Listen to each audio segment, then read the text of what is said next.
പ്രിയപ്പെട്ട പ്രേക്ഷകരെ, വളരെ പ്രധാനപ്പെട്ട ഒരു വാർത്തയിലേക്കാണ് നമ്മൾ പോകുന്നത്. ലോകത്തെ ആശങ്കയിലാഴ്ത്തി ഇറാൻ പാർലമെന്റിന്റെ നീക്കം. ഇറാൻ ഇസ്രയേൽ യുദ്ധത്തിൽ അമേരിക്കയും അണിചേർന്നതിന് തൊട്ടു പിന്നാലെ നിർണായക നീക്കവുമായി ഇറാൻ.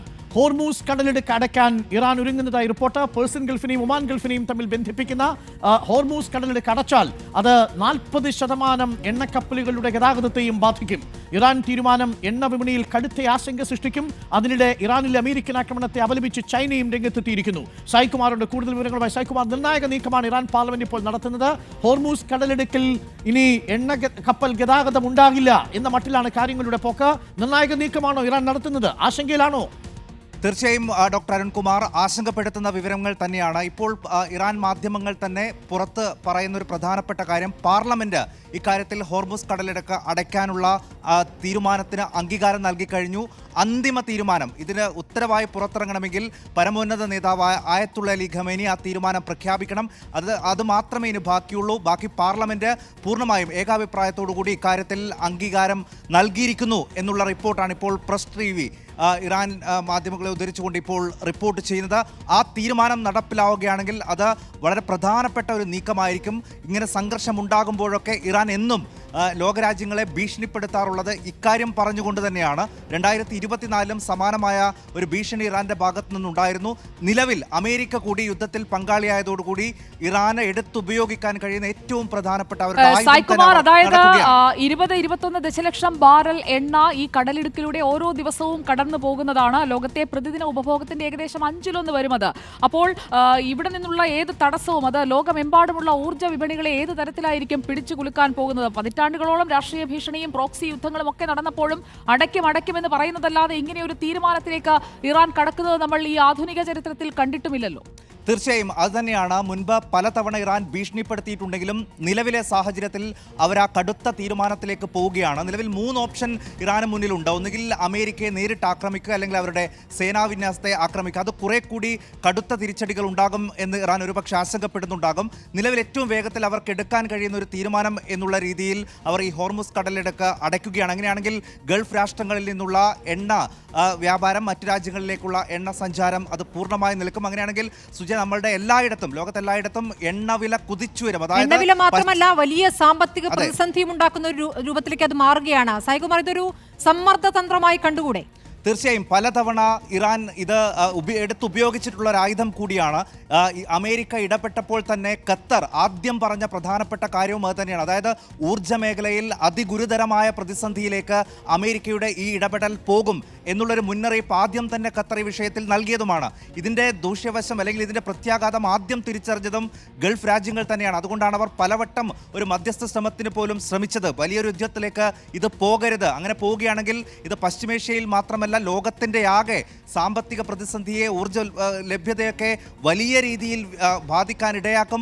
ഇതിപ്പോൾ പശ്ചിമേഷ്യയെ മാത്രമല്ല ലോകത്തിൻ്റെ എല്ലായിടത്തും, ഇന്ത്യയിലടക്കം, നമ്മളെ അടക്കം നേരിട്ട് ബാധിക്കാൻ പോകുന്ന തരത്തിലേക്ക് ഈ സംഘർഷം പോവുകയാണ്. ഇപ്പോൾ പാർലമെന്റ് അംഗീകാരം നൽകി. ഇനിയിപ്പോൾ പരമോന്നത നേതാവ് മാത്രം തീരുമാനമെടുത്താൽ മതി എന്ന് പറയുമ്പോൾ ആ നിർണായക തീരുമാനത്തിലേക്ക് ഇറാഖ് യുദ്ധകാലത്ത് 1980-ലും ഇതേപോലെയുള്ള സാഹചര്യത്തിലേക്ക് എത്തിയിരുന്നു. പക്ഷേ അവസാനം ആ തീരുമാനം വേണ്ട എന്ന് വെക്കുകയായിരുന്നു. മൈനുകൾ സ്ഥാപിക്കുക, ടാങ്കറുകൾ ലക്ഷ്യമിട്ടുള്ള ആക്രമണം, അതിൽ ഒതുങ്ങുന്നതാണ് നമ്മൾ കണ്ടത്. പക്ഷേ അവിടെ അപ്പോഴും ഹോർമുസ് കടലിടുക്ക് തുറന്നു കിടക്കുന്നു. വീണ്ടും ഈ എണ്ണ കയറ്റുമതി, ബാങ്കിംഗ് രംഗത്ത് അമേരിക്കയും അതോടൊപ്പം യൂറോപ്പും ഏർപ്പെടുത്തിയ ഉപരോധങ്ങളോടുള്ള പ്രതികരണമായി 2011-2012 2 വർഷവും ഇതുപോലെയുള്ള നീക്കങ്ങൾ ഉണ്ടായതാണ്. പക്ഷേ ഇവിടെ ഇറാന് തന്നെ ഒരു വലിയ വില കൊടുക്കേണ്ട രീതിയിലല്ലേ ഈ അടച്ചിടൽ എന്ന് പറയുന്നത്? ഇതിനകം തന്നെ തകർന്നു കിടക്കുന്ന ഒരു സമ്പദ് വ്യവസ്ഥ കൂടി ഇറാൻ ഉണ്ടല്ലോ. അപ്പോൾ അടച്ചിടൽ എന്ന് പറയുന്നത് ഒരു ഭീഷണിയായി നിൽക്കുകയും ആ ഒരു തീരുമാനത്തിലേക്ക് എത്തുന്നത് അവരെയും ബാധിക്കില്ലേ?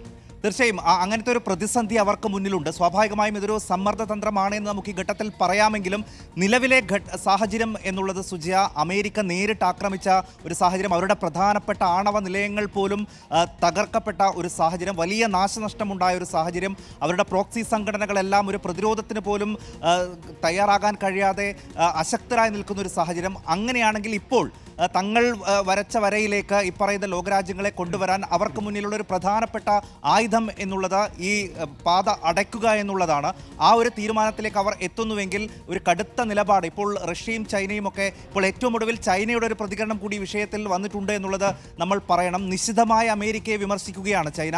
അന്താരാഷ്ട്ര നിയമങ്ങളെല്ലാം ലംഘിച്ചുകൊണ്ടുള്ളൊരു ആക്രമണമാണ് ഇവിടെ ഉണ്ടായിട്ടുള്ളത് എന്ന് പറയുന്നു.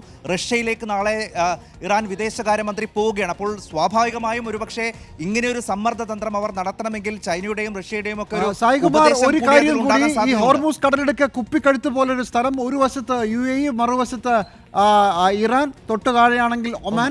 യുദ്ധത്തിന്റെ മുഖം മാറുകയാണ്.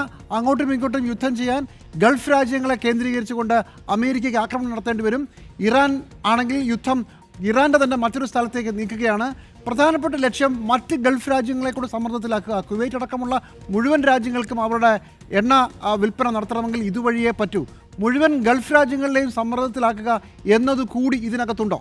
തീർച്ചയായും അങ്ങനെ ഒരു ലക്ഷ്യം കൂടി ഇപ്പോൾ ഇറാന് മുന്നിൽ ഉണ്ട് ജിമ്മി. കാരണം ഈ പറയുന്ന ഗൾഫ് രാജ്യങ്ങളൊക്കെ ഈ ആക്രമണത്തെ അപലപിച്ചിരുന്നുവെങ്കിലും സൗദി അടക്കമുള്ള രാജ്യങ്ങൾ പൂർണ്ണമായും അമേരിക്കയെ കുറ്റപ്പെടുത്തിക്കൊണ്ട് വന്നിട്ടില്ല. ഇറാൻ ഒറ്റയ്ക്ക് പ്രതിരോധിച്ചോട്ടെ എന്നുള്ളൊരു നിലപാട് ഒരുപക്ഷെ ആദ്യഘട്ടങ്ങളിൽ അവർ എടുത്തിരുന്നു. പക്ഷെ പിന്നീട് ഇന്നാണ് കുറെ കൂടി കർക്കശമായിട്ടുള്ള നിലപാട് UAEയും ഖത്തറും അടക്കമുള്ള രാജ്യങ്ങൾ ഈ വിഷയത്തിൽ എടുത്തത്. സ്വാഭാവികമായും ഇറാൻ ഇങ്ങനെ ഒരു അന്തിമഘട്ടത്തിൽ ഇങ്ങനെയൊരു തീരുമാനത്തിലേക്ക് പോയാൽ അത് തങ്ങൾക്ക് കൂടി തിരിച്ചടിയാണ് എന്ന് ആ രാജ്യങ്ങൾ മുന്നിൽ കാണുന്നു. അതുകൊണ്ട് അമേരിക്ക ഈ വിഷയത്തിൽ ഇടപെട്ടത് അവർക്ക് കൂടി ആശങ്കയുണ്ടാക്കിയിട്ടുണ്ട്. സ്വാഭാവികമായും ഒരു അറ്റകൈ പ്രയോഗം എന്നുള്ള രീതിയിൽ ഇറാൻ ഈ തീരുമാനം എടുക്കും എന്ന് അവർക്ക് ഉറപ്പുണ്ടായിരുന്നു. അത് പോകാതിരിക്കാൻ വേണ്ടിയാണ് അമേരിക്കയുടെ ഇടപെടൽ. ഏതെങ്കിലും തരത്തിൽ ഇത് ഇല്ലാതാക്കും, ഇത് പ്രശ്നങ്ങൾ കൂടുതൽ വഷളാക്കുമെന്നവർ ആവർത്തിച്ച് പറയുകയും ചെയ്തത്. പക്ഷെ അത് സംഭവിച്ചിരിക്കുന്നു.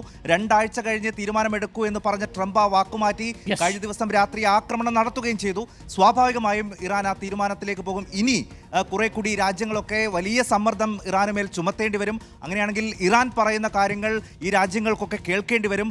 അവർ ഇപ്പോൾ പറഞ്ഞത് ഈ തങ്ങളെ ആക്രമിച്ച് ഇനി എങ്ങനെയാണ് ഒരു ചർച്ചയുടെ ടേബിളിലേക്ക് ഞങ്ങൾ പോവുക എന്നാണ് ഇന്ന്. തീർച്ചയായിട്ടും ഇറാൻ കൂടുതൽ പ്രതിരോധ മാർഗങ്ങളിലേക്ക് പോകും. ഇന്നത്തെ രാത്രി നിർണായകവുമാണ്. ബഹ്റിൻ, കുവൈറ്റ് അടക്കമുള്ള സ്ഥലങ്ങളിലെല്ലാം കനത്ത ജാഗ്രതയാണ്. ബഹ്റിനിൽ കൂടുതൽ ജാഗ്രതയുണ്ട് എന്നാണ് നമ്മൾ മനസ്സിലാക്കുന്നത്. ഇതിൽ ഇന്ത്യയുടെ ആശങ്ക എന്ന് പറയുന്നത് ഏകദേശം 5.5 മില്യൺ ബാരൽ പെർ ഡേ ആണ്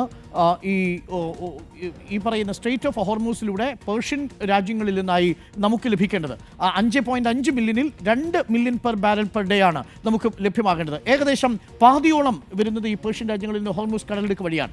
പക്ഷേ അത്ര വലിയ ആശങ്കയ്ക്ക് അടിസ്ഥാനമില്ല എന്നാണ് വിദഗ്ധർ പറയുന്നത്. കാരണം ഏതെങ്കിലും തരത്തിൽ ഹോർമൂസ് കടലിടുക്ക് അടച്ചാൽ മറ്റൊരു റൂട്ട് കൂടി നമുക്കുണ്ട്. ഫോർ എക്സാമ്പിൾ ഇപ്പോൾ ഖത്തറിൻ്റെ എണ്ണ നമുക്ക് വരുന്നത്, അതേപോലെ റഷ്യൻ ഓയിൽ നമുക്ക് വരുന്നത് മറ്റൊരു റോഡ് വഴിയാണ്. അത് ഇന്ത്യൻ ഓഷൻ വഴിയല്ല, അത് പസഫിക് ഓഷൻ വഴിയാണ്. അപ്പോൾ അതുകൊണ്ട് മറ്റൊരു ജലപാത കൂടി നമുക്ക് മുന്നിലുണ്ട് എന്നുള്ളത് കൊണ്ട് കുറച്ച് കോസ്റ്റ്ലിയർ ആണെങ്കിൽ പോലും, അല്പം വില കൂടിയാൽ പോലും അത് എണ്ണ ലഭ്യതയെ ആ രീതിയിൽ ബാധിക്കാൻ സാധ്യതയില്ലെന്നൊരു വിഭാഗം കരുതുന്നു. പക്ഷേ വില കൂടും, എണ്ണയ്ക്ക് വില കൂടാൻ സമയമെടുക്കും, കപ്പലുകളുടെ നീക്കത്തിന് സമയമെടുക്കും. അങ്ങനെ തൽക്കാലം ലോകത്തെ മുഴുവൻ പിടിച്ചുലയ്ക്കുന്ന ഒരു സ്ഥിതി. സൂയിസ് കനാൽ വഴി, കേപ്പ് ഓഫ് ഗുഡ് ഹോപ്പ് വഴി തിരിച്ച് പസഫിക് ഓഷൻ ഉപയോഗിച്ചുകൊണ്ടുള്ളൊരു ബദൽ പാത നമുക്ക് കണ്ടെത്തേണ്ടി വരും എന്നുള്ളതാണ്. എന്തായാലും ആശങ്കാജനകമായ ഒരു തീരുമാനമാണ് ഇറാൻ പാർലമെന്റ് എടുത്തിരിക്കുന്നത്. ഇനി ഇതിന് അന്തിമ അനുമതി നൽകേണ്ടത് അയത്തുള്ള ഖമീനിയാണ്. അയത്തുള്ള ഖമീനി ഒപ്പുവെച്ചാൽ ഹോർമൂസ് കടലിടുക്ക് അടയ്ക്കാൻ പോകുന്നു ഇറാൻ എന്നുള്ള വാർത്തയാണ് ഇപ്പോൾ വരുന്നത്. അങ്ങനെ വന്നാൽ അത് വലിയ രീതിയിലുള്ള ചലനങ്ങൾ സൃഷ്ടിച്ചേക്കാം. UAEയുടെ പ്രതികരണം, അതേപോലെ ഖത്തർ, കുവൈറ്റ് തുടങ്ങിയ രാജ്യങ്ങൾ, പേർഷ്യൻ രാജ്യങ്ങൾ ഇന്ത്യ ഇപ്പോൾ എടുത്തിരിക്കുന്ന സ്റ്റാൻഡ് 74 ദിവസത്തേക്കുള്ള